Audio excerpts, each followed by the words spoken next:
Olá, eu sou Guto Lobato, sou jornalista, consultor na área de comunicação e sustentabilidade, e nesse vídeo a gente vai falar de produção de relatórios.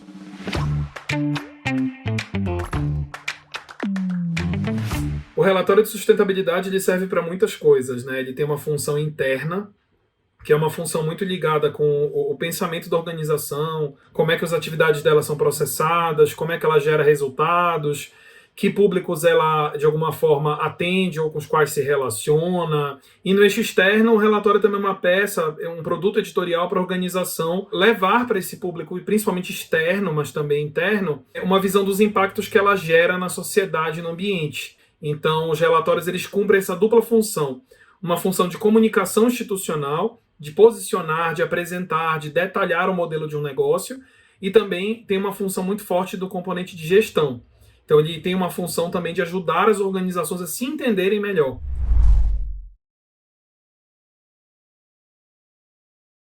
Os relatórios durante muito tempo foram para apresentar o resultado de um exercício. Hoje os relatórios fazem parte de um conjunto de instrumentos de comunicação que, na realidade, impactam o resultado no exercício. Então, meio que a lógica vai se invertendo. Fazer relatórios não é mais uma boa prática para comunicar o que tem dado de certo ou o que está acontecendo na organização. Os relatórios passam a ser parte dos instrumentos que são usados para garantir que essa organização continue operando e continue gerando resultado. Durante muito tempo, o investidor escolhia uma organização para alocar seus recursos, pegava os resultados, né, enfim, continuava investindo ou não, etc., e dava uma olhada no relatório para ver o que a empresa andava fazendo. A lógica se inverteu. O investidor, ao invés de simplesmente acompanhar a empresa na qual ele já investe, ele decide se vai investir ou não com base nos dados que esses relatórios têm. Isso está muito ligado com a agenda ESG, que é essa agenda ambiental, social e de governança, que é uma nova terminologia para tratar de um tema que está há algumas décadas aí ganhando maturidade e força. Só que o ESG ele tem muita clareza para o investidor. Porque meio ambiente, desempenho social e governança corporativa são coisas extremamente influentes nos resultados e na própria sustentabilidade mesmo do negócio. De modo que o relatório acaba sendo, assim, uma peça para a tomada de decisões.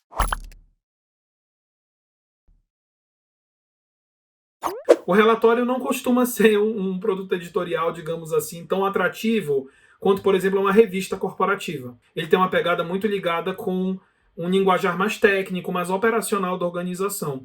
Então, a grande sacada na produção do relatório acaba sendo a organização, ao invés de querer falar com todo mundo, ela define um pouco melhor para quem aquele relatório vai ser mais útil e com quem ela precisa mais urgentemente ser transparente. Ela pode escolher no relatório priorizar, por exemplo, o consumidor final. É o que muitas empresas do setor de alimentos fazem. Algumas vão priorizar governo.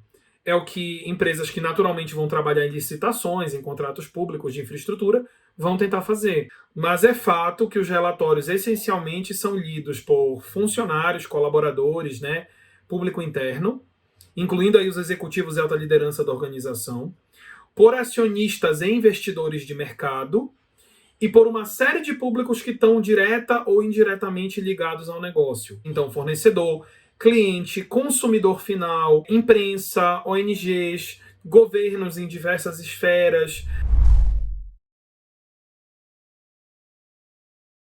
É muito importante buscar soluções editoriais para tornar a coisa um pouco mais agradável para o leitor.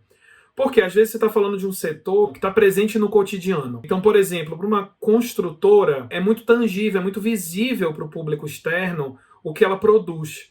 Mas nem sempre é visível a cadeia produtiva como um todo. E aí a gente está falando, por exemplo, da relação com a indústria de base até coisas mais sofisticadas, alguns acessórios, algumas tecnologias. Então, muitas vezes o relatório vai ter que dissecar um negócio que não é fácil. Muitas vezes a solução aí, né, para tentar tornar um relato mais interessante, é usar infografia. Outra solução que é interessante é você trabalhar com pequenos cases. Isso conversa muito com a ideia do storytelling. Então, você abrir sempre com uma história, com uma narrativa que aborde aquele tema relevante para aquela organização. Um outro recurso que tem sido cada vez mais interessante é essa visão um pouco mais multiplataforma do relatório. Então não basta você ter aquele book, aquele negócio impresso lá com 200 páginas. A gente tem trabalhado com PDFs navegáveis, one page, né? Então você tem um microsite ali de uma grande tela com scroll para navegar por alguns destaques e depois poder baixar o relatório. A gente também já produziu versões em podcast do relatório, é um certo desafio. Algumas organizações têm apostado também na possibilidade de versões resumidas, em que a versão completa do relatório é uma espécie de central de indicadores. E aí você tem, por exemplo, uma cartilha, você tem um folder, uma revista.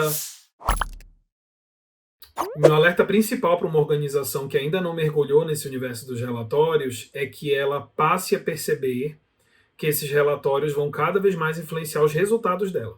Seja você de capital aberto ou fechado, seja você grande ou pequena, seja você nacional ou local, relacione-se você com o consumidor final ou com outras empresas. Em alguma medida você precisa fazer relatórios.